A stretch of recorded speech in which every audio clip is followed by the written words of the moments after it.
అందరికీ వందనాలు తెలియజేస్తున్నానండి. దయతో అందరూ కూడా మరి వాక్యం చెబుతున్నప్పుడు అటు ఇటు తిరగకుండా శ్రద్ధగా వినవలసిందిగా నేను అందరినీ కూడా మనస్ఫూర్తిగా కోరుకుంటున్నాను. మరి ప్రార్థనలో ఏకీభవించండి. పరమందు ఆశీనుడైన మా తల్లి తండ్రి, వందనాలు నాయన.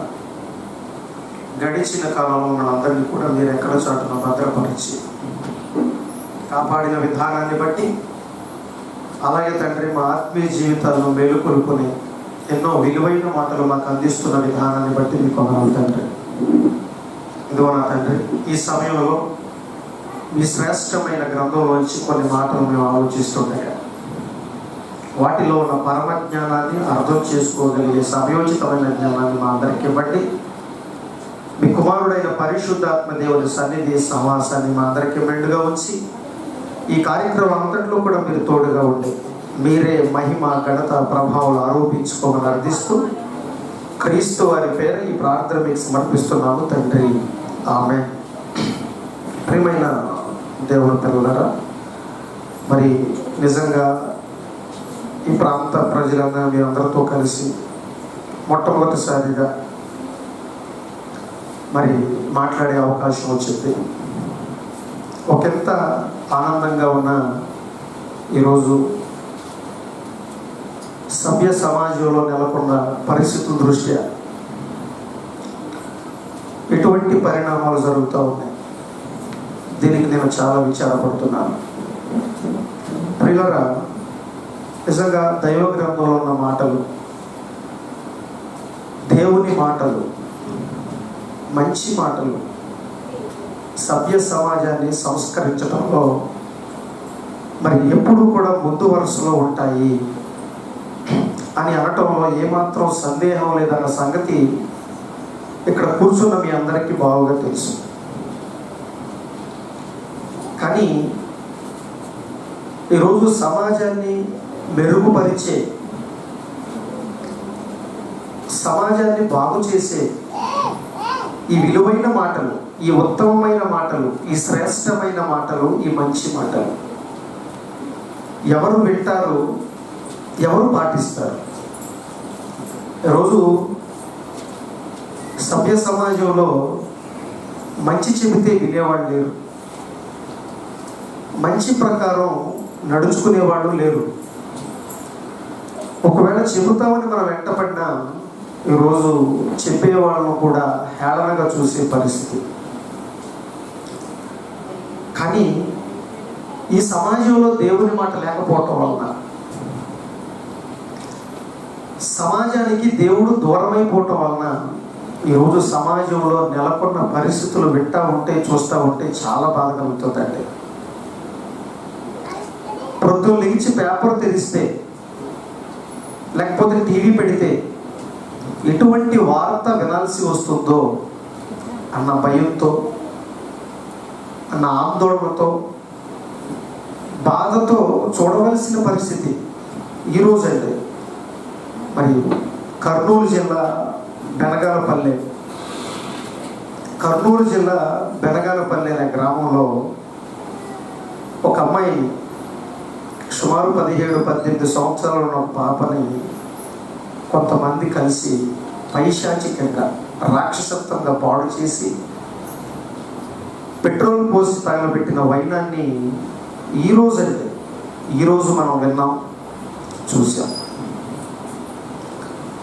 నిజంగా ఇటువంటి పరిస్థితులు సమాజంలో విన్నప్పుడు, ఇటువంటి దారుణమైన పరిస్థితులు సమాజంలో జరుగుతున్నప్పుడు ఏంటి మనం బ్రతుకుతున్నది మనుషుల మధ్యనేనా? మనం నివసిస్తున్నది ఈ మానవ సమాజంలోనైనా అన్న అనుమానం రాక తప్పదండి. కాబట్టి ఇటువంటి సంఘటనలు గతంలో కూడా చాలా జరిగాయి. ఈ పరిస్థితుల దృష్ట్యా ఎన్నో పటిష్టమైన చట్టాన్ని తీసుకొచ్చింది ప్రభుత్వం. దిశ చట్టం అని, నిర్భయ చట్టం అని, ఇంకా స్త్రీల మీద జరిగే అఘాయిత్యాల మీద, దాడుల మీద ఎన్నో కఠినమైన ఆంక్షలు, కఠినమైన మరి శిక్షలు తీసుకురావడం అనేది జరిగింది. ఎన్ని కఠినమైన శిక్షలు ఈ సమాజంలోకి తీసుకొస్తున్నా, ఎంత కఠినమైన శిక్షను ఈ సమాజం పైన అప్లై చేస్తున్నా. ఏమంటే హైదరాబాద్లో జరిగిందండి, ఒక అమ్మాయి డాక్టర్ అనే పాపను చంపేశారు కదండి. పేరు అమ్మా ప్రియాంక. మరి ఆవిడ్ని పాడు చేసి చంపినప్పుడు వాళ్ళు ఏం చేశారు? ఎన్కౌంటర్ చేసి చంపేశారు ఆ చెన్నకేశ్వర్ అని కోడి పార్టీని. అది అందరికీ తెలుసు, ప్రపంచం అంతా కూడా పబ్లిసిటీ అయింది. అయినా మరలా ఈ దారుణం జరగటం ఏంటి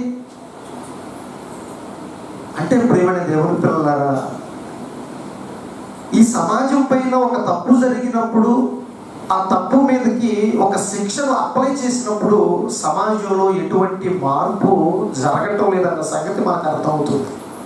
నిజమేనంటే నేను కూడా పోలీస్ డిపార్ట్మెంట్లో మరి ఉద్యోగిగా విధులు నిర్వహిస్తున్నాను. గత 14 సంవత్సరాలుగా పోలీస్ డిపార్ట్మెంట్లో విధులు నిర్వహిస్తున్నాను. నేను అనుభవంతో చెబుతున్నానండి, ఈ చట్టాల వలన, ఈ వ్యవస్థల వలన మనిషిలో ఇసుమంతా కూడా మార్పు తీసుకురాలేవండి. నిజమంటే ఒక నేరం జరిగినప్పుడు ఎందుకు ఈ నేరం జరిగిందని ఆలోచనలు పక్కన పెట్టి, నేరం జరిగిన తర్వాత ఎటువంటి శిక్ష వేయాలి, ఎలా వాళ్ళని శిక్షించాలని ఈ సమాజం, ఈ ప్రభుత్వాలు ఆలోచిస్తున్నాయే కానీ ఎందుకు జరగడానికి గల కారణం ఏంటి అన్న సంగతి ఎవరు ఆలోచించడం లేదు. పిల్లరా, నిజంగా మీరు ఆలోచించండి. ఈరోజు సమాజంలో ఎక్కడికి వెళతారో మీరు వెళ్ళండి. కుటుంబాల్లోన, సంఘాల్లోన, సమాజంలోన, విద్యాలయాల్లోన, విశ్వవిద్యాలయాల్లోన ఎక్కడైనా మంచి మనకు కనబడుతుందండి? మంచి మాటలు ఎక్కడైనా వినబడుతున్నాయి చెప్పండి. ఎక్కడ చూసినా దారుణమైన మాటలు, ఎక్కడ చూసినా అశ్లీలతో కూడిన దృశ్యాలతో కూడిన మాటలే మనకు వినబడుతున్నాయి. అటువంటి దృశ్యాలే మనకు కనబడుతున్నాయి. ఇంకా సమాజం మంచి వినే పరిస్థితులు ఏవి? సమాజంలో ప్రతి మనిషి మంచిని చూసే పరిస్థితి ఏది? ఎవరు కల్పిస్తారు? ఎవరు వింటారు? ఈరోజు సభ్య సమాజాన్ని పాడు చేసే పరిస్థితి ఈరోజు సినిమాలు, సీరియల్స్ వల్ల. ప్రతి ఇంట్లో టీవీ ఉంటుంది, పిల్లవాడు టీవీ చూస్తుంటాడు. టీవీలో వచ్చే ప్రతి సినిమా ఈరోజు కుటుంబంతో కలిసి చూడదగ్గ దృశ్యాలు సినిమాలండి అవి. ఒకసారి మీరు ఆలోచించండి. సమాజంలో నలుగురు కూర్చుంటే ఎటువంటి మాటలు మాట్లాడుకుంటుంది? యువతతో సహా ఎటువంటి మాటలు మాట్లాడుతున్నారు చెప్పండి. ఈ మాటలు విన్న ఆ వ్యక్తి కలుషితమైపోయిన ఈ వాతావరణంలో పెరుగుతున్న ఒక మనిషి తన హృదయంలో చెడునంతా నింపుకుని వేడెక్కిపోయి ఏం చేయాలి? శిక్ష తర్వాత ముందు నేను అనుభవించాలని ఈ రోజున దారికి పోయేవాళ్ళు, చిన్నపిల్ల, పెద్దవాళ్ళ, ముసలి వాళ్ళ తారతమ్యం లేదండి. చేర్చడానికి ఎన్ని వార్తలు వింటున్నాం మనం. ప్రియమైన దేవుని పిల్లల, వీటన్నిటి గల కారణం ఒకటే, సభ్య సమాజంలో దేవుడు లేడు, దేవుని మాటకు విలువ లేకపోవటం వలన, మంచి అనేది మనిషి వినకపోవటం వలన. ఇంకా ఎన్ని వార్తలు అంటే ఎన్ని వార్తలు. నిన్నగాక మొన్న ఈ రోజున ఒక బిడ్డకు రక్షణ, ఒక చంటి బిడ్డకు రక్షణ తల్లి ఒడే కదండి. తల్లి ఒడి కన్నా రక్షణ బిడ్డకి ఇంకెక్కడైనా ఉంటుందండి? ఎక్కడ ఉండదు. కానీ ఈరోజు అజ్ఞానంతో, మూఢభక్తితో, మూఢాచారాల పేరిట కడుపును పుట్టిన పసికందండి, 8 నెలల 9 నెలల పసికందుని తనకేదో దోషం ఉందని మూఢ నమ్మకాలు, మూఢభక్తిలో ఉండి ఏక చాకుతో కస కోసేసిన వైనాన్ని. నిజంగా ఇటువంటి మాటలు వింటుంటే ఎందుకు మనుషులు ఆనాటికి ఎలా మారిపోతున్నారు? ఎందుకు మానవ సమాజంలో రాక్షసత్వం నిండిపోతుంది? ఇక పెందుర్తి, విశాఖపట్నంలో మన పెందుర్తి మీరు అందరూ విన్నారు. ఏదో కుటుంబంలో ఏదో చిన్న అలజడి జరిగిందని ఒకే కుటుంబానికి చెందిన 6గురిని ఓచకోత కోసిన అందరూ చిన్న పసికలు ఉన్నారు. చిన్నవాళ్ళంటే ప్రియమైన దేవుని పిల్లలు, ఒకసారి మీరు ఆలోచించండి. వీటన్నిటిని ఆలోచిస్తుంటే, ఈ పరిణామాన్ని ఒకసారి మనం ఆలోచిస్తుంటే ఈ సభ్య సమాజం ఎటువైపు పోతుంది, మనుషులందరూ ఏమైపోతున్నారు అన్నప్పుడు ప్రతి సందర్భానికి, ప్రతి విషయానికి బైబిల్ గ్రంథంలో నిగూఢమైన వాస్తవాలు నిక్షిప్తం చేయబడ్డాయి. చూడండి, ఒక మాట నేను ఈ సందర్భంలో మీకు చూపించాలనుకుంటున్నాను. ప్రసంగి గ్రంథము 9వ అధ్యాయము 3వ వచనంలో ఏమని చెబుతున్నాడు మీరు జాగ్రత్తగా ఆలోచించండి. ప్రియులారా, ప్రసంగి గ్రంథము 9వ అధ్యాయము 3వ వచనంలో ఏమని మాట్లాడుతున్నాడు ఒకసారి మీ దైవ గ్రంథాలను విప్పగలిగితే, చదవగలిగితే, ఆలోచించగలిగితే ఎటువంటి వాస్తవాలు నిజంగా బైబిల్లో దేవుడు నిక్షిప్తపరిచాడో, దాచాడో, గుప్తపరిచాడో మనకు అర్థమవుతుంది. నిజంగా జ్ఞాని అయిన సొలొమోను గారు, ప్రసంగి గారు అనుభవించాడు, లోకాన్ని అమితంగా అనుభవించాడు. తనకేది కొదువుగా లేదు, లోకాన్ని చూశాడు. లోకంలో ఏమండి ఆ పరిస్థితుల్ని ఆలోచిస్తున్నప్పుడు ఒక వాస్తవం తనకు అర్థమైంది. జాగ్రత్తగా మీరు వినండి, ఆలోచించండి. ఏం చెబుతున్నాడో తెలుసా? అందరికీ ఒక్కటే గతి సంభవించును అన్నాడు. చూడండి ఏమండి, అందరికీ ఒక్కటే గతి సంభవించును. ఏంటో తర్వాత మీకు అర్థం ఉంది, తర్వాత చదువుకుంటూ వెళ్ళండి. సూర్యుని క్రింద జరుగు వాటన్నిటిలో ఇది బహు దుఃఖకరము. సూర్యుని క్రింద జరుగు వాటన్నిటిలో ఇది చాలా దుఃఖకరం. ఏంటది? చదువుతున్నాడు చూడండి, ఏంటది? మరియు నరుల హృదయము చెడుతనముతో నిండి ఉన్నది. మనుషుల హృదయాలు ఎలా మారిపోయాయి? మనుషుల హృదయాలు ఏ విధంగా మారిపోయి? చెడుతనంతో మానవ హృదయాలన్నీ కూడా నిండిపోయాయని చెబుతున్నాను. చూడండి, ఇది చాలా దుఃఖకరం అండి. ఇది చాలా బాధాకరం అని నిజంగా దైవజ్ఞాని భక్తుడు మాట్లాడుతున్న మాట, అనుభవంతో మాట్లాడుతున్న మాట. సూర్యుని క్రింద జరుగుతున్న వాటిలో బహు దుఃఖకరమైన కార్యక్రమాన్ని ఒకటి చూశాను. అది ఏంటయ్యా అంటే, మనుషుల హృదయాలన్నీ కూడా చెడుతనంతో నిండిపోయాయి. ఎంత చెడుతనం, ఎంత చెడుతనం అంటే కడుపున పుట్టిన బిడ్డను కూడా నరికేసే అంత చెడుతనం. కడుపులో ఉన్న బిడ్డకు కూడా రక్షణ లేని రాక్షస సమాజంలో చెడుతనం. తర్వాత ఏమన్నాడు? వారు బ్రతుకు కాలం అంతా, ఏమండి అప్పుడు కాదు, ఇప్పుడు కాదండి, మారతాడులే, చిన్నప్పుడు కాదు, యవనస్తులు ఉన్నప్పుడు కాదు, పెద్దవాళ్ళు అయినప్పుడు కాదు, ముసలి వాళ్ళు అయినప్పుడు కాదు, అబ్బబ్బబ్బ ఏ వయసు వాళ్ళు చూస్తారో మీరు చూడండి. మార్పు అనేది మనిషిలో లేదండి, మార్పు అనేది మనిషిలో లేనే లేదు. అదే చెబుతున్నాడు. తన బ్రతుకు కాలం అంతా వారి హృదయమందు వెర్రితనం ఉంది. ఎంత వెర్రి! మనుషుల హృదయాలు ఈ రోజున వెర్రితనంతో నిండిపోయి. ఎంత వెర్రి అంటే, ఈ వైపెడితే మనం చెడిపోతామన్న సంగతి మనిషికి తెలుసు. అయినా చెడిపోతామని తెలిసినా, మనం నాశనం అయిపోతామని తెలిసినా అదే మార్పులు నడుస్తాడు, దానినే అనుసరిస్తాడు. ఉదాహరణకు, తాగితే చెడిపోతానని తెలియదండి, తాగితే కుటుంబాలు పతనం అయిపోతాయని తెలియదా? అయినా డబ్బులు ఖర్చు పెట్టి మరి, అయినా ఎదుటి వాడిని హింసించి మరి తాగుతున్నారంటే అది వెర్రి కాదంటారా? ఒకసారి మీరు ఆలోచించండి. వెర్రి కాదంటారా? ఈ రోజున ఆటలు, పాటలు, ఈ సినిమాలు, సీరియల్స్ వలన సభ్య సమాజం నాశనం అయిపోతున్న సంగతి ప్రతి ఒక్కరికి తెలుసు. దానివల్ల ఉపయోగం లేదని ప్రతి ఒక్కరికి తెలుసు. అయినా వాటిని అనుసరిస్తున్నారు, అభిమానిస్తున్నారు. అనుసరించడమే కాదండి, అభిమానిస్తున్నారు. ఎంతకంటే వెర్రి ఉంటుంది ఒకసారి మీరు ఆలోచించండి. ఎంతకంటే వెర్రి! నిజంగా మనుషుల యొక్క చెడుతనం, మనుషుల యొక్క వెర్రితనం గురించి మనం మాట్లాడాలంటే, ఈరోజు మనుషుల్లో బంధాలకు, బాంధవ్యాలకు, మానవతా విలువలకు తావులేదు. నిలువెత్తు స్వార్థంతో మనిషి అన్యాయంగా బ్రతుకుతున్నాడు అనటంలో ఏమాత్రం సందేహం లేదండి, ఏమాత్రం సందేహం లేదు. ఎక్కడున్నాయండి బంధాలు? ఎక్కడున్నాయండి బాంధవ్యాలు? ఎక్కడున్నాయండి మానవతా విలువలు? ఇంకా మానవతా విలువలే సమాజంలో లేకపోతే ఇంకా దైవత్వం ఎక్కడ ఉంటుంది చెప్పండి? ఎక్కడ ఉంటుందండి? నిలువెత్తు స్వార్థంతో ప్రతి మనిషి అక్రమానికి ఒడిగడుతూ, అన్యాయానికి ఒడిగడుతూ ప్రతి మనిషి కూడా ఏ రకంగా ఈరోజు సభ్య సమాజంలో తిరుగుతున్నాడో ఒక్కసారి మీరు ఆలోచించండి. ఏ మనిషిని ప్రశ్నిస్తారో, ఏ మనిషిని చూస్తారో ఒక్కసారి మీరు చూడండి. ప్రియమైన దేవుని పిల్లలారా, ప్రతి మనిషి హృదయం కూడా చెడుతనంతో నిండిపోయింది, వెర్రితనంతో నిండిపోయింది. ఏది మంచి, ఏది చెడు, అయ్యో, జాలి, కరుణ, దయ అనే భావాలకు తావు లేకుండా ప్రతి మనిషి కూడా రాక్షసుడిగా ఈ రోజున సభ్య సమాజంలో బ్రతుకుతున్నాడంటే. తర్వాత ఎవరు తల్లి? తర్వాత మాట మాట్లాడుతున్నారు చూడండి. తరువాత వారు మృతుల యొద్దకు పోవుదురు. ఇది కూడా చాలా దుఃఖకరం అంటున్నాడు చూడండి. రే, ఎందుకురా, ఎందుకురా, ఎందుకురా అన్యాయానికి తెగబడుతున్నావు?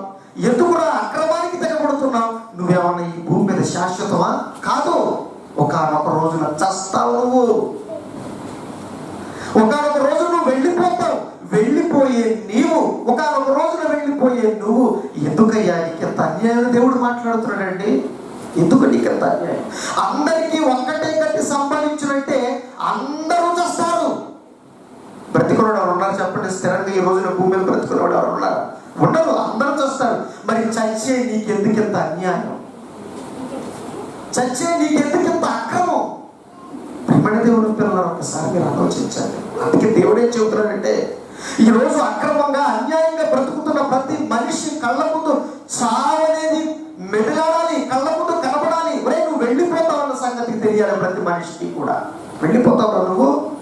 ఆ పిల్లలకు అదే చెప్పాలండి, సమాజానికి అదే చెప్పాలండి. కానీ ఈరోజు సమాజం మరణం గురించి మాట్లాడితే ఎవరు వింటారు చెప్పండి? అమ్మ వద్దండి, మరణం గురించి మీరు మాట్లాడద్దు.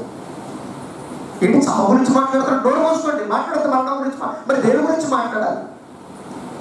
ఈరోజు మరణం గురించి మనిషికి అర్థం కాక, తన అంతం ఏంటో మనిషికి అర్థం కాక, ఈ రోజు ప్రతి మనిషి కూడా వెర్రితో, అజ్ఞానంతో, చెడుతనంతో నిండిపోయి నాకు అప్పుడే చావు రాదులే, నన్ను ఎవరేం చేస్తాడు, నాకు ఏమవుతుందని వెర్రవిగుతూ ప్రతి మనిషి బ్రతుకుతున్నాడని. కానీ ప్రతి మనిషి కళ్ళ ముందు చావు అనేది మెదలాడితే, పోతామన్న సంగతి అర్థమైతే ఏం కోరుకుంటాడు చెప్పండి మనిషి? ఉదాహరణ చెబుతానండి. నిజంగా ఇప్పుడు నేనే ఉన్నాను, ఎవరి దగ్గర నేనే ఉన్నాను. డాక్టర్ దగ్గరికి కూడా అనారోగ్య కారణంతో డాక్టర్ గారి దగ్గరికి వెళ్ళాను.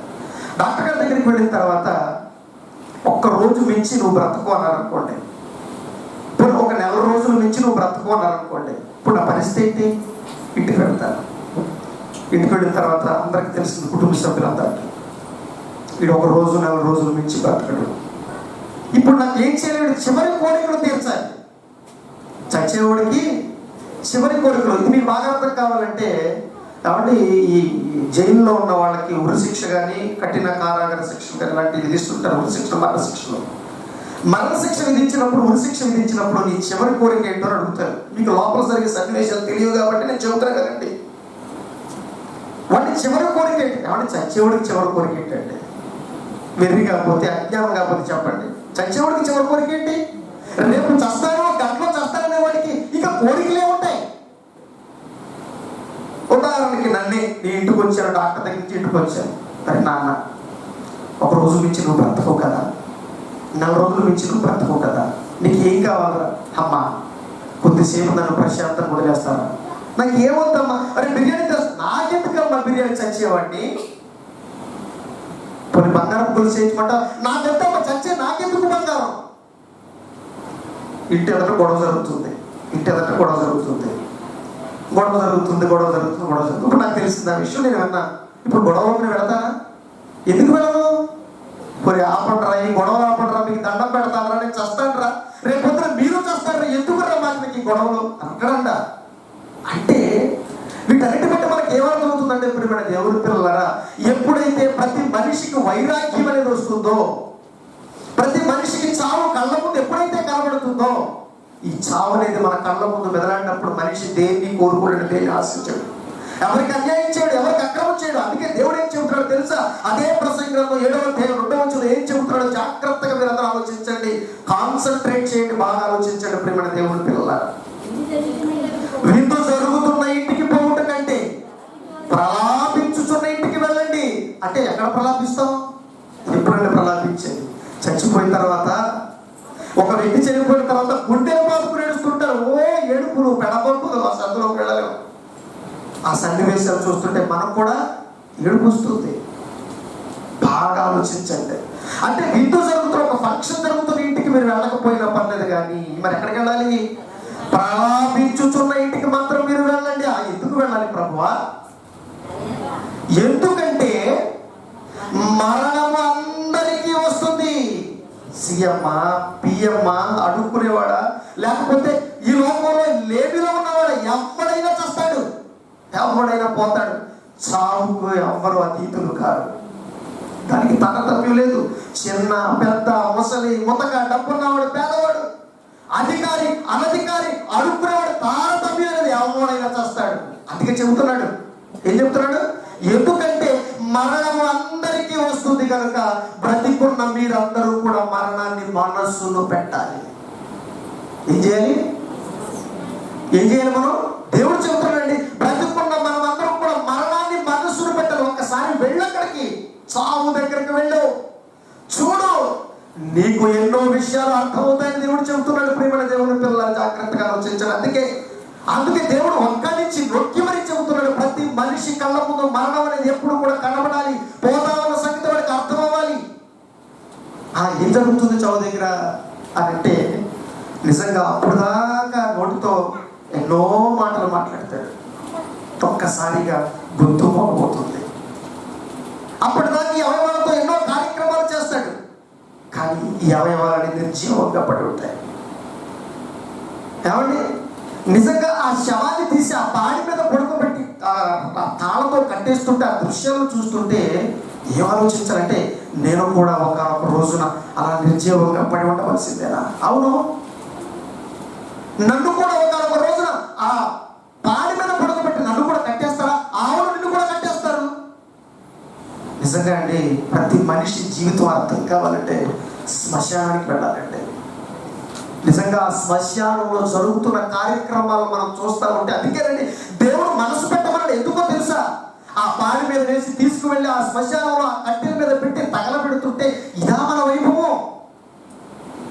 ఆ కట్టెల మీద ఈ శరీరం అంతా తగలబడిపోతుంటే, లేదా ఒక గొయ్యి తీసి ఆ గోతులో నిన్ను కప్పెడుతుంటే, కొన్నాళ్ళ తర్వాత ఒకవేళ కర్మగాని దాన్ని బయటికి తీస్తే పురుగులు ఈ శరీరాన్ని తినేస్తుంటే ఇదా మన వైభవం. ఇదా మన వైభవం. ఇప్పటిదాకా కట్టెల్లో కాలిపోయే ఈ కట్టెతో ఎన్ని దౌర్భాగ్యమైన కార్యక్రమాలు నేను చేశాను. ఇదానా చివరి అంకం, ఇదానా చివరి మజిలి. అంతేనండి, ప్రతి మనిషి చివరి జీవితం అదేనండి.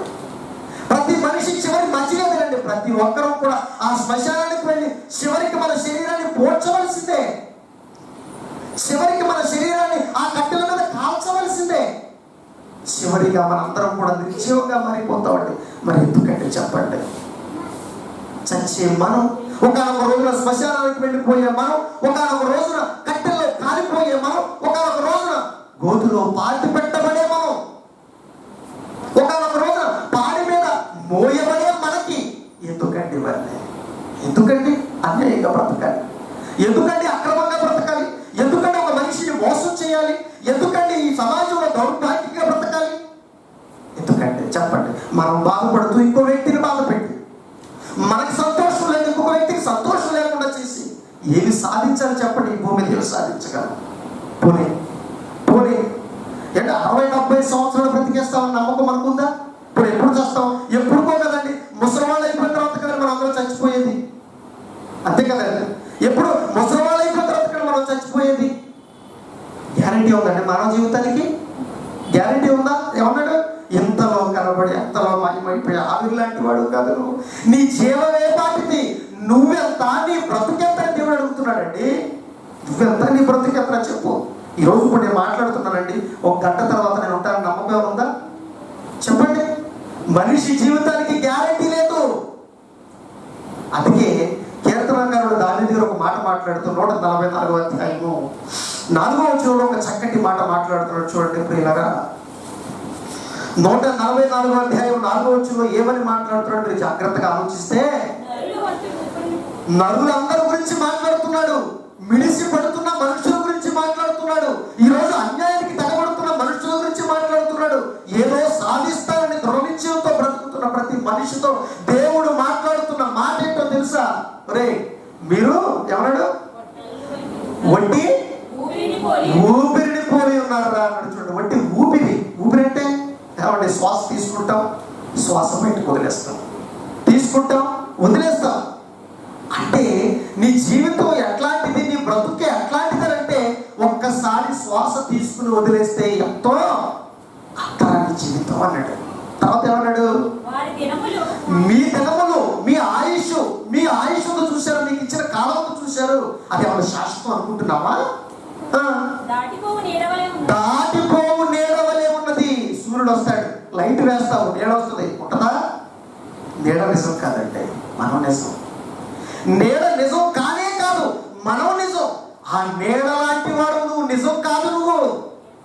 ఒకవేళ నిజం అనుకుంటున్నావేమో, ఒకవేళ భ్రమపడుతున్నావేమో, ఇక్కడ ఏదో సాధించేద్దాం అనుకుంటున్నావేమో, ఇవన్నీ ఇవన్నీ కూడా అబద్ధం అన్న సంగతి నీకు అర్థం కావాలి. నువ్వు పుట్టడం నిజం, చావటం నిజం, కట్టెల్లో కారటం నిజం, గోతులో పాతి పెట్టడం నిజం, కానీ మధ్యలో జీవితం చూసావు, ఇదంతా కూడా అబద్ధం. విడిచిపడుతున్నావా? ఒట్టి ఒట్టి దాటిపో నేడవలే ఉన్నాయా అని బ్రతుకు.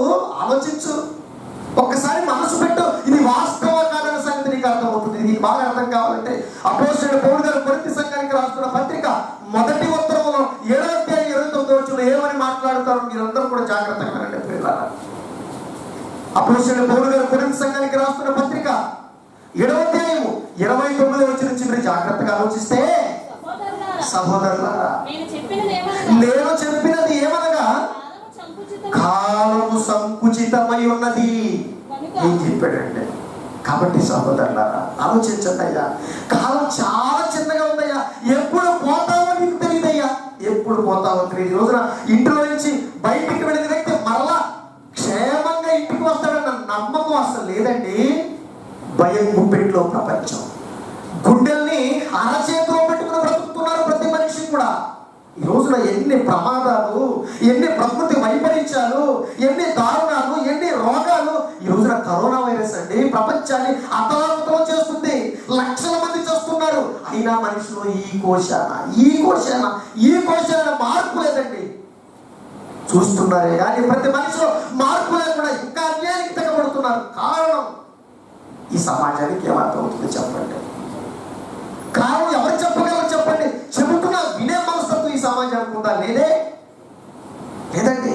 అందుకే పౌలు గారు, ఒరే కాలం చాలా సంకుచితమై ఉన్నదయ్యా, చాలా చిన్నగా ఉంది. ఎంత చిన్నగా ఉందంటే చెబుతున్నాడు చూడండి.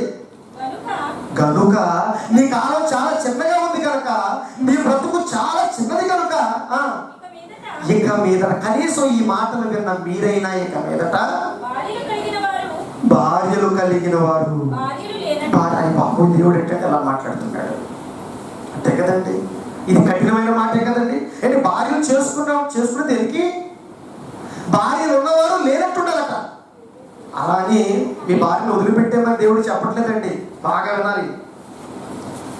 నీకు భార్య ఉంది, ఆ భార్య నిజం అనుకుని, ఆ భార్య వాస్తవం అనుకుని చివరిదాకా నీతో వస్తుందని అనుకుంటున్నావు అనుకో. కాదయ్యా, కాదు. భార్యలు ఉన్నవారు లేనట్టును. ఎక్కడ దాకా వస్తుంది నీ భార్య? చెప్పు, నీతో ఎక్కడ దాకా వస్తుంది? చచ్చావనుకో నీ మీద పడి ఏడుస్తుంది. ఓకే, ఏడవకపోతే ఒక బాధ, ఏడిస్తే ఇంకొక బాధ. ఏమన్నా ఏడవలేదు అనుకోండి, ఏమంటారు? అమ్మలక్కలు ఊరుకుంటారా? ఊరుకోరండి. ఎందుకు ఏడవట్లేదు అంటే, వీడు ఎప్పుడు చస్తాడో వీడు చూస్తున్నాడు అన్నమాట. అంటే మాటలు అంతే కదండి. మన హృదయం నుంచి వెర్రి మాటలైతే వచ్చేస్తుంటాయి, జ్ఞానం మాటలైతే రావు. వస్తాయా? ఏడుస్తుంది. తీసుకెళ్తాకు వస్తారు. అంత తతంగం అయిపోయింది. కొబ్బరికాయ కొట్టారు, దండం పెట్టారు, దండ వేసారు, తీసుకెళ్తున్నారు. వద్దు, లేపొద్దు. ఉంచుకుంటావమ్మా? వద్దండి, తీసుకెళ్ళిపోండి. అంటే ఆడవాళ్ళు శ్మశానంగా కూడా రానివ్వరండి. తెలుసా మీకు? ఆడవాళ్ళని శ్మశానంగా అంటే నీ భార్య ఎక్కడి వరకు అయ్యా అంటే, ఒకవేళ నువ్వు గంటలో చేస్తే ఆ రోజే నిన్ను పూడిస్తే అప్పటి వరకే నీ భార్యతో నీకున్న బంధం. ఏమో నీ భార్యని విడిచిపెట్టి వెళ్ళిపోవచ్చేమో, లేదా నీ భర్తని విడిచిపెట్టి వెళ్ళిపోవచ్చేమో. అందుకే భార్యలు ఉన్నవారు లేనట్టు వాస్తవం అనుకోకు. ఆ తర్వాత ఏమన్నాడు? ఏడుస్తున్నావా? ఈ లోకంలో అప్పులు పాలైపోయిన ఏడుస్తున్నావా? ఈ లోకంలో బాధలు ఏడుస్తున్నావా? ఈ లోకంలో ఎవరి చేత బాధింపబడుతున్నావా? ఈ లోకంలో నీకు అన్యాయం చేస్తున్నా ఏడుస్తున్నావా? ఈ లోకంలో పేదరికంలో ఏడుస్తున్నావా? ఏడవద్దయ్యా, ఏడవద్దు. ఇది నిజం కాదయ్యా. ఎప్పుడు చస్తావో తెలియని ఈ జీవితంలో, చిన్న జీవితంలో ఎందుకు ఏడుస్తున్నావు? ఏడ్చేవాళ్ళు ఏడవనట్టు సంతోషపడుతున్నావా? ఆ నెత్తి మీద చేయబెట్టారు, ఈ నెత్తి మీద చేయబెట్టారు, ఆడికి అన్యాయం చేశారు, వీడికి అన్యాయం చేశారని అబ్బో నా కుటుంబం ఎవడ ఆరోగ్యాలతో ఐశ్వర్యంతో తొలతూగుతుంది, నాకేమి తక్కువ లేదని విర్రవీగుతున్నావా? సంతోషపడుతున్నావా? దేనికి సంతోషం? సంతోషపడుతూ. ఎందుకంటే ఆ రోజే నీ గుండె అయిపోవచ్చేమో, ఆ రోజే నీకు చివరిగా కాకపోవచ్చేమో, ఆ రోజే నేను శ్మశానానికి తీసుకుపోతానో తెలియదు. అందుకే ఏడమాకు, అందుకే నవ్వమాకు. ఆ తర్వాత ఏమన్నాడు? కొంటున్నావా? బిల్డింగులు కొనుక్కున్నావా? ఆస్తులు కొనుక్కున్నావా? బంగారం కొనుక్కున్నావా? ఐశ్వర్యాలు కొనుక్కున్నావా? అబ్బబ్బబ్బ కొనుక్కునేవాళ్ళు మీది కాదయ్యా, అది మీద అనుకుంటున్నావా? ఎవరైనా తీసుకెళ్తాం చూసారా? పోనీ వెనకాల ఎవరైనా తీసుకెళ్తాం చూసారా? ఏమండి మొన్న వీడియోలో మాట్లాడాను నేను ఒక దగ్గర. అంటే మన వాడు ఎలాంటి వాడు అంటే చివరికి మన స్నానం చేపిస్తాడు, పాడి మీద కడతాడు. ఎలాంటి గుడ్డ వేస్తారు మన మీద? తెల్లటి గుడ్డ ఒకటి వేస్తారు, అంతేనా? విలువైన వస్త్రాలను కప్పుతారా? కప్పరండి. ఏం తీసుకెళ్తాం చెప్పండి? మనం కొనుక్కున్న బట్టలే మనం వెనకాల తీసుకెళ్తాం, మనం కొనుక్కున్న బంగారాలు వెనక్కి తీసుకెళ్ళాం. పూర్వంగా కర్మగా ఒక చిన్న బంగారం ముక్కు ఉండిపోయింది అనుకోండి, ముక్కుకి అంతేనా? ముక్కు ఉండిపోయింది, వదిలేస్తారా? పోలే ముక్కు కదా, మా అమ్మ మా భార్య మా పిల్లలు వదిలేస్తారండి. రాకపోతే అవసరమైతే ఏం చేస్తారు? చాకుతో కోసైనా తీసేస్తారు. ఏం తీసుకెళ్తావు చెప్పు? ఏం తీసుకెళ్తాం? ఒట్టి చేతులతోనే వచ్చాం, దిగంబరిగానే వచ్చాం. మరలా దిగంబరిగానే వెళ్ళిపోవాలన్నా నగ్న సత్యం నీకు తెలుసు. వెళ్ళు, చావు, చూడు, ఇవన్నీ నీకు అర్థమవుతాయి. ఎవడయ్యా ఈ లోకంలో ఎవడు తీసుకెళ్ళాడు? ఆస్తులు తీసుకెళ్ళాడా? అంతస్తులు తీసుకెళ్ళాడా? అబ్బో, భూమి మీద ఖాళీ లేదు. సంపాదించాడు, చదివాడు, అధికారం అన్నాడు, వాటి కోసం చేశాడు, వీటి కోసం చేశాడు, స్వార్థంతో బ్రతికాడు, చివరికి చచ్చాడు. ఏం తీసుకెళ్ళావు చెప్పు? తీసుకువెళ్ళాడు ఎవరు ఉన్నారు చరిత్రలో చెప్పు? నీకంటే గొప్పవాడు బ్రతికాడు. ఒక్కసారి శ్మశానం వైపు చూడు. నీకంటే హేమాహేమిలు బ్రతికారు. చరిత్రలో ఎంతమంది రాజులు ఉన్నారు, చక్రవర్తులు ఉన్నారు, అధికారులు ఉన్నారు. ఏం తీసుకువెళ్ళారు? ఏమి తీసుకువెళ్ళలేరు అదే చెబుతున్నాడు. చూడండి, అక్కడ అదే చెబుతున్నాడు. ఏడ్చేవాళ్ళు ఏడవకండి, సంతోషపడేవాళ్ళు సంతోషపడకండి. కొనేవాళ్ళు తమది కాదయ్యా. నువ్వు ఏమి కొన్నా అన్ని వదిలిపెట్టి వెళ్ళిపోవాలి. ఆస్తులున్నా, ఐశ్వర్యం ఉన్నా, అయిన వాళ్ళున్నా అందరినీ వదిలిపెట్టి నువ్వు వెళ్ళిపోవాలన్న సంగతి తెలుసుకో. మనసును పెట్టు. ఆ తర్వాత ఏమన్నాడు? ఈ లోకాన్ని అనుభవిస్తున్నావా? వ్యర్థంగా అనుభవిస్తున్నావా? నీ ఇష్టం వచ్చినట్టు తిరుగుతున్నావా? ఈ లోకాన్ని అప్పో ఇది శాశ్వతం, ఇది నిజం అనుకుని అనుభవిస్తున్నావా? అనుభవించేవాళ్ళు అనుభవించనట్లును ఉండాలి. ఎందుకు ఈ మాటలు చెప్పారో తెలుసా? ఎందుకంటే ఈ లోకపు నటన గతించుతురేను నాటకం. ఈ విశ్వపు యూనివర్సిటీ అంటే ఈ విశ్వం తెర మీద నటించడానికి వచ్చిన ఒక పెద్ద నాటకివి, పెద్ద నటుడు అని దేవుడు చెబుతున్నాడు. నటుడు మనం పాత్రగా శర్మ గారు ఉన్నాడు.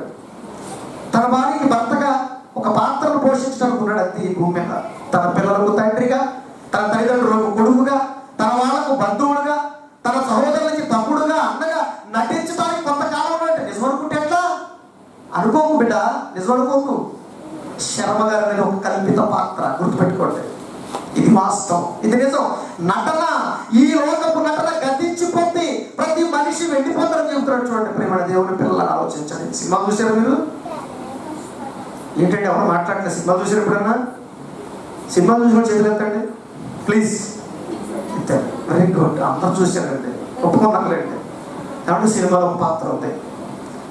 ఉదాహరణకి రీసెంట్గా సినిమా రిలీజ్ అయింది. ఏం సినిమా అది?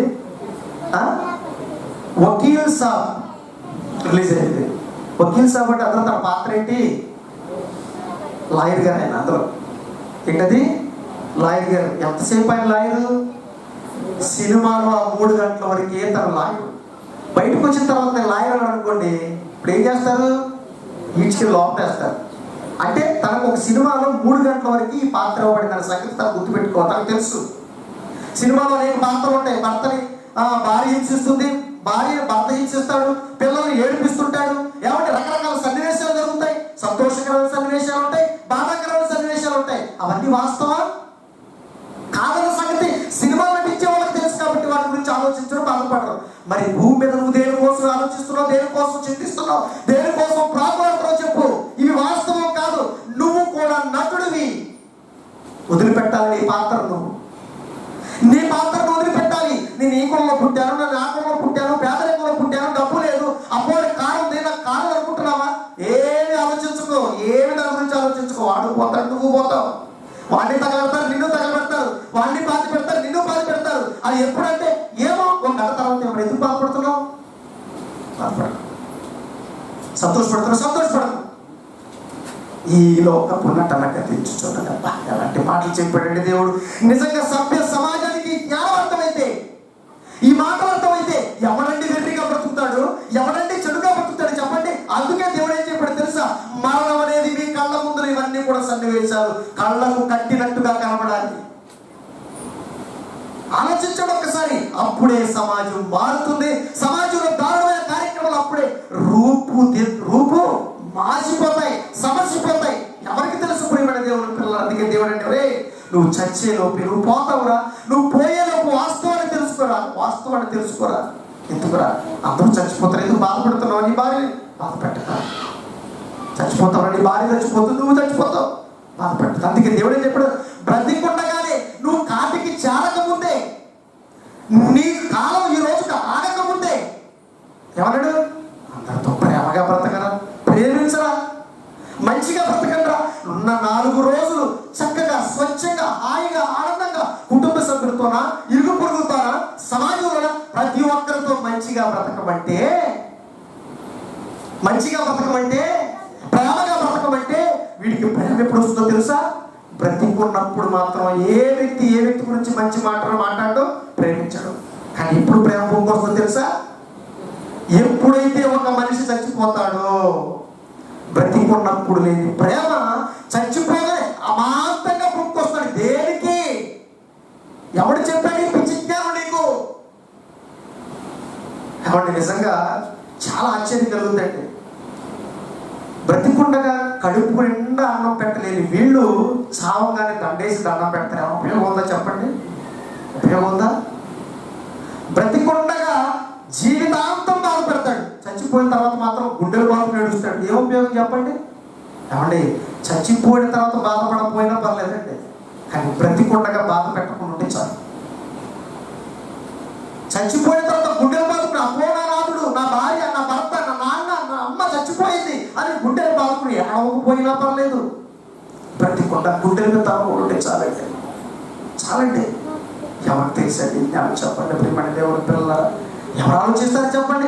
ఎవరు ఆలోచిస్తారండి వీటి గురించి? ఆ శవం దగ్గర సన్నివేశాలు చూస్తుంటే, ఆ నిర్జీవంగా పడి ఉన్న శవం మీద పడి ఏడుస్తుంటే, నాన్న ఒక్కసారి నాన్న, ఒక్కసారి మాట్లాడి నాన్న, అదిగో తమ్ముడు వచ్చాడు నాన్న, అమ్మ వచ్చింది నాన్న. బ్రతుకున్నప్పుడు ఎప్పుడైనా ఆప్యాయంగా నాన్న అని పిలిచావా? బ్రతుకున్న ఎప్పుడైనా నాన్నతో హాయిగా ఆనందంగా మాట్లాడేవా? బ్రతికుండగా రోజు కాల్చుకు తిన్నావు, రోజు బాధ పెట్టావు. చచ్చిపోగానే ఒక్కసారి లేదు నాన్న లేనా లెగుస్తాడా చెప్పండి? ఎందుకు లెగుస్తాడు చెప్పండి ప్రియమైన దేవుని పిల్లల? ఎందుకంటే ఇంత వెరితో ఈ సమాజం అంతా బ్రతుకుతుంది. ఒక్కసారి మీరు అందరూ కూడా ఆలోచన చేయండి ప్రియమైన దేవుని పిల్లల. కాబట్టి అలా నిర్జీవంగా పడిన శవాన్ని చూసి బ్రతికుండగా ఒక వ్యక్తి పట్ల మనకి ఎప్పుడు జాలి, కరుణ తల్లి ఉండదండి. పోన్లే పాపం, వాడికి లేనోడు కదా, వాడు బాధపడుతున్నాడు కదా, వాడికి కొంచెం మనం మేలు చేయాలి, కొంచెం వాడికి సహాయం చేయాలి. పోన్లే వాడికి ఎత్తుకునే అన్నేం చేయాలి అనుకోరండి. చచ్చిపోగానేనండి, అయ్యో ఆ రోజు నేను ఆ వ్యక్తి అలా మాట్లాడుకుని ఉంటే బాగుండేది, అయ్యో ఆ రోజు నా ఇంటికి పిలిపించి ఒక పూట భోజనం పెడితే బాగుండేది, అయ్యో ఆ రోజు అనవసరంగా వాడితో గొడవ పడకుండా ఉంటే బాగుండేది, ఆ రోజు అనవసరంగా ఇలా చేశాను అని ఎక్కడ లేని ప్రేమ, ఎక్కడ లేని జాలి, ఎక్కడ లేని దయ. ఎందుకు చెప్పు? అందుకే దేవుడు ఏం చెప్తున్నాడు? ఒరే పోయిన తర్వాత ఎందుకురా నీ ప్రేమ? పోయిన తర్వాత ఎందుకు? బ్రతికుండగా చూపించు, ఏమైనా ఉపయోగం ఉంటుంది. ఎంత మంచి మాటలు చెప్పాడండి దేవుడు. ఏమంటే నిజంగా బ్రతికుండగా అమ్మకో, నాన్నకో, భార్యకో పాపం ఏదో ఒంట్లో బాగలేదు, మరి నన్ను హాస్పిటల్ తీసుకెళ్ళరా తండ్రి, ఎవరే నన్ను హాస్పిటల్ తీసుకెళ్ళవా? ఏంటి హాస్పిటల్ తీసుకెళ్ళాలా? ఏమైనా పని పాట లేదనుకుంటున్నావా? బోర్డు పనులు ఉన్నాయి అక్కడ అని బ్రతికుండగా హాస్పిటల్ తీసుకెళ్ళి ఒక పూట వెచ్చించి ఒక పూట సెలవు పెట్టుకుని లేదా పని మానేసి ఒక 1000 రూపాయలు ఖర్చు పెట్టలేని వీడు ఎప్పుడైతే చచ్చిపోతో, భార్యో భర్తో పిల్లలు ఎవరో చచ్చిపోతారో వారం రోజులు 10 రోజులు సెలవు పెడతారు. బ్రతికుండగా హాస్పిటల్ తీసి 1000 రూపాయలు ఖర్చు పెట్టడు, చచ్చిపోగానే లక్షల రూపాయలు ఖర్చు పెట్టి దిన కార్యక్రమాలు చేస్తావా? ఎవడ చెప్పాడా నీకు జ్ఞానం? ఏంటి ఉపయోగం చెప్పు? మామిడికాయ తినాలనిపిస్తుందిరా, బయటికి వెళ్తున్నారు, మామిడికాయ తీసుకురా అన్నారనుకోండి, తీసుకొస్తారండి మనోళ్ళు? తీసుకురా. మరి ఈ వారం ఆదివారం కదా, నాకు మటన్ తినాలనిపిస్తుంది, తీసుకురారు. చచ్చిపోగానండి ఫోటో ముందు, ఆ శవం ముందు ఎంత మాంసం పెడతారండి. తింటాడండి? బ్రతికుండగా ఒక 1/4 కిలో మాంసం పెడితే బాగుండేది కదా. చచ్చిన తర్వాత ఇంత మాంసం అండి, మనిషి అన్నాడు ఎవరు తిన్నాయి. ఏంటండి అన్యాయం చెప్పండి, ఏంటండి అన్యాయం చెప్పండి ప్రియమైన దేవుని పిల్లలారా. ఎందుకంటే సమాజం ఎలా మారిపోతుంది, ఎవరు చెప్పారండి వీళ్ళకి. అందుకే బైబిల్ గ్రంథంలో ఒక మాట ఈ సందర్భం నేను చూపించాలనుకుంటున్నాను. ఒక్కసారి మీ గ్రంథాలు చెప్పండి. ప్రసంగి గ్రంథము 9వ అధ్యాయం 4వ వచనంలో ఏమని మాట్లాడుతున్నాడో జాగ్రత్తగా ఆలోచన చేయండి ప్రియమైన దేవుని పిల్లలు. ఏం చెబుతున్నాడు చూడండి. ప్రసంగి గ్రంథము 4వ అధ్యాయము, క్షమించండి 9వ అధ్యాయం 4వ వచనం ఏం చెప్తున్నాడండి. బ్రతికి యుండు వారితో కలిసి మెలిసి ఉన్న వారికి ఆశ కలదు, ఆశ కలదు. ఇప్పుడయ్యా, ఎప్పుడు బ్రతికి ఉన్న వారితో కలిసి మెలిసి ఉన్న వారికి ఆశ కలదు. ఎప్పుడు తెలుసా మనిషికి ఎప్పుడు ఆశ ఉంటుందో తెలుసా? బ్రతికున్నప్పుడే. ఒక మనిషి ఇంకో మనిషి పట్ల ఆశ ఉంటుందండి. ఒక మనిషి నన్ను ప్రేమించాలనుకుంటాడు, ఒక మనిషి నన్ను ఆరాధించాలనుకుంటాడు, ఒక మనిషి నన్ను కనికరించాలనుకుంటాడు, ఒక మనిషి నా మీద దయ చూపించాలనుకుంటాడు. ఎప్పుడు బ్రతికుండగా ఆశ కలిగి ఉంటాడు. బ్రతికుండగా పెట్టండి, ఏం పెడతారో పెట్టండి. బ్రతికుండగా ఏం తినిపిస్తారో తినిపించండి. బ్రతికుండగా ఏం మేలు చేస్తారో చేయండి. చచ్చిన తర్వాత నువ్వు ఏం చేస్తే ఉపయోగం దేవుడు అడుగుతున్నాడండి. బ్రతికి ఉండు వారితో కలిసి మెలిసి ఉన్న వారికి ఆశ కలదు, ఆశ కలదు. అవునండి, బ్రతికుండగానేనండి, బ్రతికుండగానే ప్రేమను కోరుకుంటారండి, బ్రతికుండగానే మంచిని కోరుకుంటారండి, బ్రతికుండగానే ఆప్యాయతను కోరుకుంటారండి, బ్రతికుండగానే అన్ని కోరుకుంటారండి. కానీ చచ్చిపోయిన తర్వాత అండి ఏమండి, కుటుంబాన్ని బాధ పెడుతూ, అందరినీ బాధ పెడుతూ, తాగి తాగి భార్యను అన్యాయం చేసి, పిల్లలను అన్యాయం చేసి, సమాజం అన్యాయం చేసి, అందరికి అన్యాయం చేసి, కొట్టి హింసించి, ఏమండి బాధ పెట్టి చనిపోగానే అయ్యో తను విడిచిపెట్టి వెళ్ళిపోయావా, అప్పుడు గుర్తుకొస్తాయి అవన్నీ కూడా. అనవసరంగా వచ్చేసేది. ప్రేమ దేవుడు పిల్లలు, ఒక్కసారి మీరు అందరూ కూడా మనసును పెట్టండి. బ్రతికుండగా లేని ప్రేమ పోయిన తర్వాత వచ్చిన ఉపయోగం లేదండి. ఆ రోజు బాధపడ్డ ఉపయోగం లేదు. నానాలే అంటే ఎక్కడ లెగిస్తాడు? ఎవడి కాల్చుకు తింటుందండి ఇంటికి వచ్చిన భర్తని, రోజు కాల్చుకు తింటాయి. చచ్చిపోయిన తర్వాత ఏమండి ఒకసారి లేవరా, ఒకసారి మాట్లాడరా. అయ్యో నా భర్తతో ఆ రోజు నేను అన్యాయంగా ప్రవర్తించకపోతే బాగుండేది, అన్యాయంగా మాట్లాడకపోతే బాగుండేది. ఎందుకమ్మా చెప్పు. ఎప్పుడు ఆశ ఉంటుంది? బ్రతికి ఉన్న వారితో కలిసి మెలిసి ఉన్న వారికి ఆశ కలదు. తర్వాత ఏమన్నాడు? చచ్చిన సింహము కంటే బ్రతికున్న కుక్క మేలు కదా. చచ్చిపోయింది సింహం, అబ్బో సింహం చాలా గొప్పది, చచ్చిపోయింది. కుక్క బ్రతుకుంది, దేని తెచ్చుకుంటావు? ఏది కావాలి నీకు? దేవుని పిల్లరా, చచ్చిపోగానే వెంటనే మనిషికి వెంటనే గుర్తుకొచ్చేది తెలుసా? స్వర్గం. ఎప్పుడు గుర్తుకొస్తుంది? స్వర్గం చచ్చిన తర్వాత ఫ్లెక్సీ పెడతారు. ముందు వెంటనే శవం కూడా ఇంటికి రాదు, ఫ్లెక్సీ ఏం పెడతారు? పలానా ఉదయ భాస్కర్ స్వర్గస్థులు అయిపోయినారు. ఏం పెట్టావు? బ్రతికుండగా తన స్వర్గం గురించి నువ్వు ఆలోచించలేదు, బ్రతికుండగా స్వర్గం గురించి తనకు చెప్పలేదు. అంటే చచ్చిపోగానే అందరూ స్వర్గానికి వెళ్ళిపోతారా? ఇది కదా, బ్రతికుండగా తన స్వర్గానికి వెళ్ళటానికి అనువైన కార్యక్రమం నువ్వు చేసావా? ఒరే స్వర్గం ఉంది, నరకం ఉంది, స్వర్గానికి వెళ్ళాలంటే ఈ కార్యక్రమాలు చేయాలి. ఎప్పుడైనా వాడికి చెప్పావా? చెప్పలేదు. చచ్చిపోగానే ఫ్లెక్సీ పెట్టావా? ఏమని? ఎవరైనా ఎప్పుడైనా ఈ సమాజంలో పలానా వ్యక్తి నరకస్తులైన ఎక్కడైనా రాయడం చూశారు? ఎక్కడ చూశారు మీరు? చూశారు ఎప్పుడైనా? మాట్లాడడం అలాంటి ఫ్లెక్సీ మనం చూడం. ప్రతి ఒక్కరు స్వర్గానికే. ఏం చేసావు? ఏం ఓడగొడిచావు? చెప్పు. బ్రతికుండగా గుర్తురాని స్వర్గం చచ్చా గుర్తొచ్చిందా? ఇకపోతే మనవాళ్ళు అండి ఎవరు? విజ్ఞులు, పండితులు, శాస్త్రులు, పరిసయ్యులు, బైబిల్ పట్టుకున్న మహాజ్ఞానాన్ని పట్టుకున్న కొంతమంది చచ్చిన తర్వాత శవం దగ్గరికి వెళ్ళి ప్రార్థన చేస్తారు. ఏమని? ఈయన పవిత్రాత్మకు శాంతి చేకూరాలని. ఎప్పుడు? చచ్చిపోయిన తర్వాత. బ్రతికుండగా పవిత్రాత్మ గురించి ఎప్పుడు ఆలోచించలేదు కదా. వెళ్ళిపోయిన తర్వాత చేర్చుకోమని నువ్వు అడుగుతున్నావు ఏంటి? శ్రేయస్సు కలిగి తమ దినములు గడుపుకుందరు ఒక్క క్షణంలోనే పాతాళానికి దిగుతున్న బైబిల్లో మాట చదవలేదా నువ్వు? ధనవంతుడు బాధ పెట్టబడినప్పుడు పాతాళంలో బాధపడుతున్న మాట నువ్వు చదవలేదా బైబిల్ గ్రంథంలో?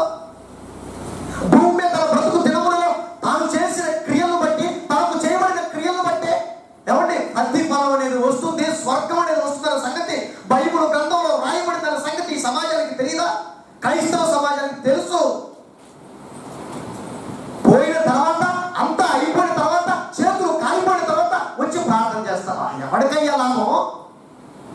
చచ్చిన వాడికి ఏ లాభం లేదని బైబిల్ చెప్పింది.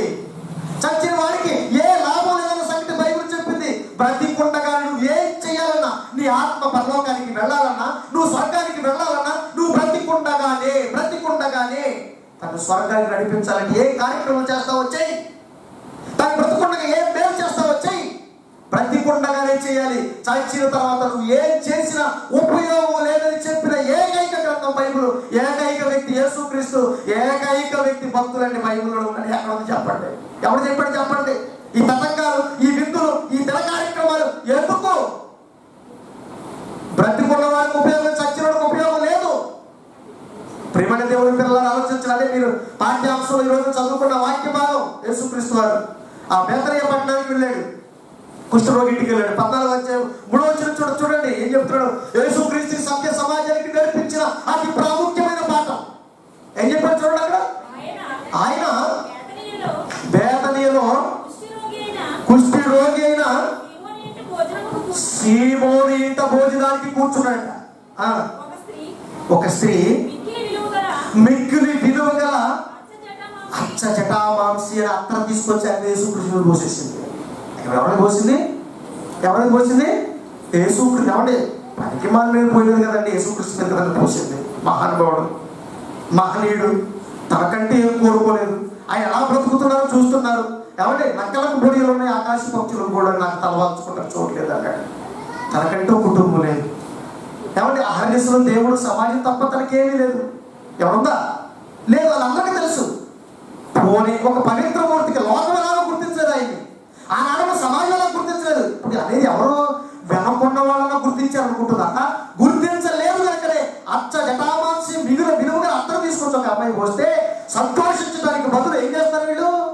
కోపం వచ్చేసినట్ట. మహానుభావులకి కోపం వచ్చేసినట్ట. ఎందుకు కోపం వచ్చి ఏమన్నారు? అయితే అందరూ కొందరు కోపపడి ఈ అత్తరు ఎలాగూ నష్టపరచనేలా. ఎందుకమ్మా నష్టపరుస్తున్నావు? ఎందుకు అత్తరు పోసి నష్టపరుస్తున్నావు? అబ్బో అప్పటి వరకు పేదలు గుర్తురాదు అయ్యగారికి. అప్పటి వరకు కళ్ళ ముందు ఎంతమంది పేదలున్నా గుర్తుకు రాదు. యేసుక్రీస్తు వారికి అత్తరు పోసేటానికి పేదలు గుర్తు వచ్చేసారు. ఏదో పేదలకు ఇస్తే వాడు యేసుక్రీస్తు వారికి పాఠం చెప్తున్నారు. మహానుభావులు ఆయన ముందు పేదలు ఉంటారు కదా, వాళ్ళకి ఇచ్చేస్తే బాగుండు కదా. మహాజ్ఞానులు కదండి. మనం కూడా అంతే. వాక్యాన్ని దేవుడిని నమ్మరు కానీ మనుషులు నమ్ముతారు, మనుషులు చెప్పే మాయ మాటలు నమ్ముతారు. ఈ రోజున దేవుడి మాటలు వ్యతిరేకించే కార్యక్రమాలు సమాజంలో జరుగుతున్నాయి. అప్పుడు ఏమన్నాడు? ఈ అత్తరు 100 దేనారముల కంటే ఎక్కువ వెలకమ్మి పేదలకి ఇచ్చేవచ్చు కదా. ఆమె గురించి కొడుకుంటారట. ఏదో అక్కడ ఏదో దారుణమైన కార్యక్రమం జరిగిపోయినట్టు, అక్కడేదో చేయడానికి కార్యక్రమం జరిగిపోయినట్టు, అక్కడేదో వింతైన కార్యక్రమం జరిగిపోయినట్టు కొడుకు చదువుకుంటారట. ఆమె మీద కోపం రొస చూస్తారట, పళ్ళు కొరికేస్తారట. అప్పుడు అందుకు ప్రభు యేసు ఏమన్నాడు తెలుసు? ఇట్లా ఏమన్నాడు? ఈ జోలికి వెళ్ళొద్దయ్యా, ఆవిడ మంచి కార్యక్రమం చేసింది కదయ్యా. మీరు ఎలా కూడా గుర్తించలేదు, మీరు ఎలా కూడా పట్టించుకోవట్లేదు. కనీసం ఆ అమ్మాయిని వచ్చి నా మీద అత్తరు పోసింది. మంచి కార్యక్రమం చేసింది కదా, చెడు కార్యక్రమం చేసిందా? మంచి కార్యక్రమం చేసింది. అయితే ఇప్పుడు చూడండి, ఒక పాఠాన్ని, ప్రపంచానికి ఒక పాఠాన్ని నేర్పిస్తున్నాడు యేసుక్రీస్తు. ఏమని చెప్తున్నాడు చూడండి ఇక్కడ. పేదలు ఎల్లప్పుడూ మీరు ప్రేమ చూపిస్తున్నారే, కురిపిస్తున్నారే, జాలి, దయ, కరుణ మూర్తులుగా మీరు కనబడుతున్నారే. మీ కళ్ళ ముందు పేదలు మీ జీవితాంతం కనబడతారు అంటారు. వాళ్ళకి ఎప్పుడు కావాలంటే అప్పుడు చేయొచ్చు. మీరు చేయకూడదా? చేయొచ్చు. మీకు ఇష్టమైనప్పుడల్లా వారికి మేలు చేయొచ్చు. నేను ఎల్లప్పుడూ మీతో ఉండను కదా. పాప అలాంటి మాట మాట్లాడేటండి. నేను ఎప్పుడు మీతో ఉండిపోతానయ్యా, నేను చచ్చిపోతాను కదయ్యా, నేను వెళ్ళిపోతాను కదయ్యా, ఒకనొక రోజు నేను ఉండను కదయ్యా, వెళ్ళిపోతే. అది ఎలాంటి వాళ్ళు అంటే అక్కడ కూడా సమాజం చూడండి, చచ్చిపోయిన తర్వాత ఏం చేసేవాళ్ళు? అప్పుడు ఆచారం ఏంటి? గోతులో సుగంధ ద్రవ్యాలు పోసేసేవాళ్ళు. ఎక్కడ? చచ్చిన తర్వాత గొయ్యలో యేసుక్రీస్తు పోసారు. చచ్చిన తర్వాత నా మీద సుగంధ ద్రవ్యాలు పోస్తే ఉపయోగం ఉందా? నేను ఇప్పటికీ మీతో ఉండను కదా, నేను ఒక రోజులు వెళ్ళిపోతాను కదా. ఏదో బ్రతికుండగా చేసింది అది నాకు మేలు. పోయిన తర్వాత మీరు సుగంధ ద్రవ్యాలు నా మీద పోస్తే నాకు ఏమైనా లాభం ఉందా? చెప్పండి, ఆలోచించండి. అంటే మీరు నా పట్ల ఏమైనా కార్యక్రమం చేయాలంటే బ్రతికుండగా నేను ఉండగానే చేయండి అయ్యా, నేను ఉండగానే చేయండి, పోయిన తర్వాత చేస్తే ఏంటి ఉపయోగం అని చెప్పాడండి. కానీ ప్రియమైన దేవుని పిల్లలారా, మనం ఎలాంటి వాళ్ళం అంటే బ్రతికుండగా ఒక మనిషి విలువ మనకు అర్థం కాదండి. నాన్న నువ్వు ఉన్నప్పుడు నీ విలువ నాకు అర్థం కాలేదు, నాన్న నువ్వు ఉన్నప్పుడు నాకు నీ విలువ నాకు అర్థం కాలేదు, పోయిన తర్వాత ఇప్పుడు నాకు అర్థమవుతుంది నాన్న. భార్య చనిపోతే భార్య ఉండగా ఆవిడ విలువ మనకు అర్థం కాలేదు, కానీ ఆవిడ ఎన్ని సేవలు చేసిందో, ఎన్ని కార్యక్రమాలు మన పట్ల చేసిందో అప్పుడు బాధపడతాం, పోయిన తర్వాత బాధపడతాం. అందుకే దేవుడు పోయిన తర్వాత బాధపడే కన్నా, పోయిన తర్వాత మీరు తర్వాత ప్రేమ ఆప్యాయత కరుణ చూపించే కన్నా బ్రతికుండగానే ప్రేమించండి ఈ మాటలు మీ దగ్గర తీసుకొచ్చాడండి. ఈ మాటలు చెప్పిస్తున్నారండి. కానీ ఎవరు వింటారు చెప్పండి ప్రియమైన దేవుని పిల్లలు, ఎవరు వింటారు చెప్పండి? ఇవన్నీ మనసులో పెట్టుకోకుండా మనుషులు వెర్రితో చెడుతనంతో నిండిపోయి దారుణమైన కార్యక్రమాలు చేస్తూ ఈ రోజున ఎగబడుతున్నారు, తెగబడుతున్నారు మనుషులు.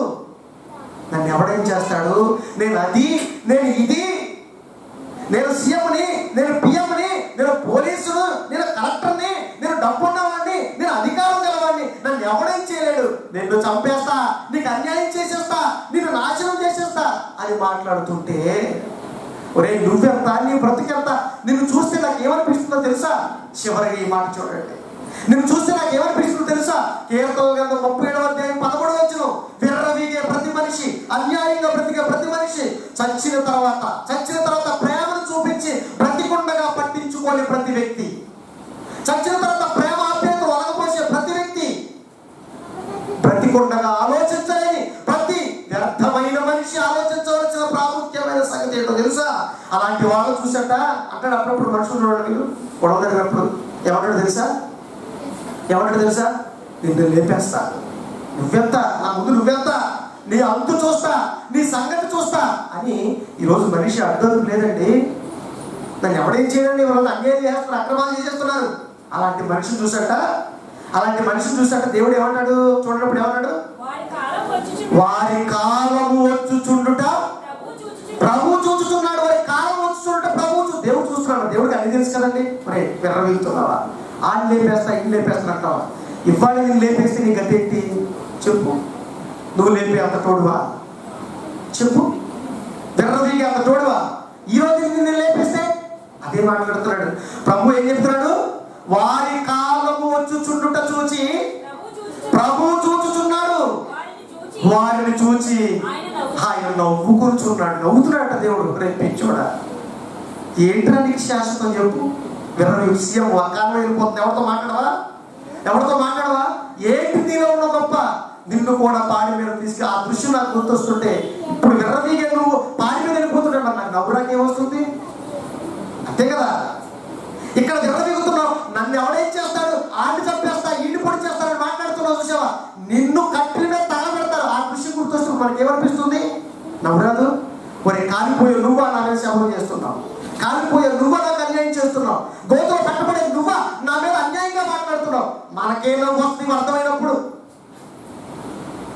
నాకు అంత ఉంది, ఎంత ఉంది, ఆస్తులు ఉన్నాయి, ఆ ఐశ్వర్యం అన్నీ ఉన్నాయి, నన్ను ఎవడేం చేయలేడు అని మాట్లాడుతున్న వ్యక్తిని చూసి, భయము భక్తి లేక సమాజంలో బ్రతుకుతున్న ప్రతి మనిషిని చూసి, ఒరే నువ్వు పోతావురా, నువ్వు మట్టికెళ్ళిపోతావురా, నువ్వు కాలిపోతావురా అన్న సంగతి మనకు అర్థమైనప్పుడు, నిన్ను నలుగురు మోసుకుపోతారన్న సంగతి మనకు అర్థమైనప్పుడు, నువ్వు ఒక రోజున నిర్జీవంగా పడి ఉంటావన్న సంగతి మనకు అర్థమైనప్పుడు, ఈ సమాజం చూసి నవ్వుగా కైవస్తుంది చెప్పండి? అర్థమైనడికి నవ్వు వస్తుంది. బాధపడ్డ దేని గురించి ఈ లోపల పక్కన పెట్టండి. అర్థమైనడు ఎవరు దాని గురించి ఆలోచించడు. నాకు అవసరం నేను, ఎందుకంటే వాడు పోతాడు, నేను పోతాను, ఎందుకు వినగా, ఎందుకు అన్నీ చేయాలి? ప్రేమ దేవుని పిల్లలు ఆలోచించాలి. అలాంటి మనుషులు చూసి దేవుడు నవ్వుతున్నాడట. అధికారులు చూసి, అధికారం ఉందని పొంగిపోతున్నాడు ఈ రోజున. అబ్బో నేను కలెక్టర్ అయిపోయాను, నన్ను ఎవడేం చేయలేక, నేను ఎవరితో మాట్లాడను, నేను సీఎం అయిపోయాను, నన్ను ఎవడ ఏమి చేయలేడు. అప్పుడు దేవుడు వాడిని చూసి, ఓహో నువ్వు కాటికి వెళ్ళవా, నువ్వు గోతులోకి వెళ్ళవా, నీ అంతు చూస్తాను రా, నీ అంతు చూస్తాను అని దేవుడు తమ కాలం వచ్చుచుండ చూసి, ఏ రోజు వస్తుంది ఆ రోజే రావచ్చేమో, వచ్చుచుండటం చూసి ఏమన్నాడు? నవ్వుతున్నాడట. ప్రియమైన దేవుని పిల్ల, ఈరోజు అజ్ఞానంతో వెర్రితో మనుషులు చేస్తున్న కార్యక్రమాలు చూస్తుంటే దేవుడికి నవ్వొస్తుంది. నవ్వొచ్చే పనులు చేస్తున్నారు వెర్రితో నిమగ్నం అయిపోయిన మనుషులు. కాబట్టి ప్రియమైన దేవుని పిల్ల, ఈ రోజు మీరు ఈ పాట ప్రకారం మీరు నేర్చుకోవాల్సిన తెలుసా? మనం చనిపోయిన తర్వాత మీరు ఏం చేసినా ఉపయోగం లేదు. కాబట్టి మరణాన్ని మనసు పెట్టుకోండి. దేవుడు చెప్పినట్టుగా మీ పిల్లలకు చెప్పండి, చావు చావు చావు. అవునండి, చివరికి చావే. ఎవడో అన్నాడు చివరికి మిగిలినండి బూడిద. అవును, బూడిదే మిగిలేదు చివరికి. అంతకు మించి ఎవరు చెప్పండి? అంతకు మించి లోకంలో మనకి ఏమీ లేదు. ఎవరు శాశ్వతం కాదు, ఏది శాశ్వతం కాదు, ఎవరు సొంతం కాదు. ఒక రోజు ఖచ్చితంగా మనందరం కూడా వెళ్ళిపోతాం. చెప్పండి, సమాజానికి మనం వెళ్ళిపోతాం. ఎందుకంటే మనందరం కూడా చెప్పు, బ్రతుకుని 4 రోజులు హాయిగా ప్రేమించుకుందాం, చక్కగా బ్రతుకుదాం. దేవుడు ఈ జీవితాన్ని ఎందుకు ఇచ్చాడు, మనకి ఈ బ్రతుకులు ఎందుకు ఇచ్చాడు తెలుసుకుందాం. 3 నాళ్ళు చక్కగా భార్యతో, పిల్లలతో, ఏమన్నా అన్నదమ్ములతో, సాటి వాళ్ళతో ప్రేమను పంచుకుందాం. ఆప్యాయుల అనురాగాలతో చక్కగా బ్రతుకుందాం.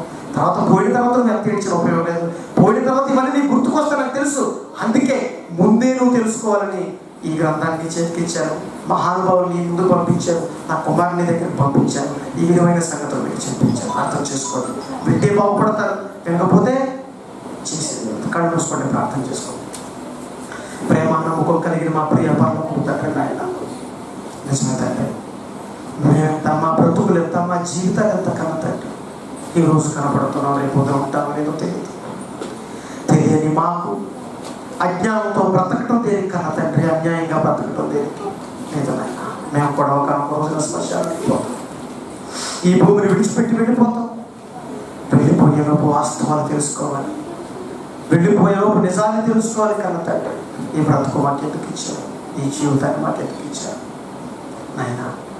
ఈరోజు బ్రతికుండగా ప్రేమను చూపించలేని ఈ మనుషులు పోయిన తర్వాత పుట్టుకొస్తుంది తండ్రి ప్రేమ. దానివల్ల ఉపయోగం లేదన్న సంగతి మీరు చెప్పిన మీ గ్రంథంలో నిక్షిప్తం చేసిన ఈ మానవ సమాజం అర్థం చేసుకోలేకపోతుంది కానీ తండ్రి నాయన. మీ పిల్లలకి చెప్పారు, మీ బలమైన వాక్కులకు మీ పిల్లలు అప్పచెప్పారు కన్నా తండ్రి. నిజంగా మీ పిల్లల మధ్యలో నడిపించారు కన్నా తండ్రి. శక్యమైతే మరొకసారి మీ పిల్లలతో కలిసి మాట్లాడతండ్రి, మీ ఆత్మీయ సంగతులు నేర్చుకుని తండ్రి. ఈ రోజు వింటున్న మేమందరం రేపు పొద్దున మీరున్న నిశ్చిత సన్నిధిలో అందరం కనబడాలి కన్నా తండ్రి. తుచ్చమైన ఈ జీవితాన్ని ముగించుకున్న తర్వాత నీ యొక్క నిత్యరాజ్యాన్ని చేరుకోవాలి కన్నా తండ్రి. అలాగే తండ్రి ఈ ప్రాంతాన్ని, ఈ పరిసర ప్రాంతాన్ని నడిపిస్తున్న పిల్లలు ఎంతమంది ఉన్నారు, ముఖ్యంగా శర్మ గారు ఆయనకు ప్రత్యక్షంగా పరోక్షంగా సహాయపడుతున్న ఎంతోమంది పిల్లలు, ఎంతోమంది. అలాగే తండ్రి ఈ పరిసర ప్రాంతాల్లో మరి పెనుగొండ, తర్వాత సిద్ధాంతం, పాలకొల్లు, మార్టేని ప్రాంతాల్లో సేవ చేస్తున్న పిల్లలందరినీ జ్ఞాపకం చేసుకోండి. విలువైన మాటలతో నింపండి, ఆత్మ సంబంధమైన మెడైన దీవెనలు ఇవ్వండి. మీ సేవలో ఉన్నతంగా నడిపించుకోండి తండ్రి. మీకు ఆదర్శంగా నిలబడి తండ్రి ఈ లోకంలో అనేక మందిని పాదాల చెంతకు తీసుకొచ్చి తుచ్చమైన ఈ జీవితాన్ని ముగించుకున్న తర్వాత నీ యొక్క నిత్యరాజ్యానికి చేరుకునే భాగ్యాన్ని మా అందరికీ దయచేయమని క్రీస్తు వారి పేరు ఈ ప్రార్థన మీకు సమర్పిస్తున్నాము తండ్రి. ఆమేన్. మన తండ్రి అయిన దేవుని ప్రేమ, కుమారుడు యేసు క్రీస్తు వారి కృప, పరిశుద్ధాత్మ దేవుని సన్నిధి, సహవాసము సదాకాలం మనకు తోడైన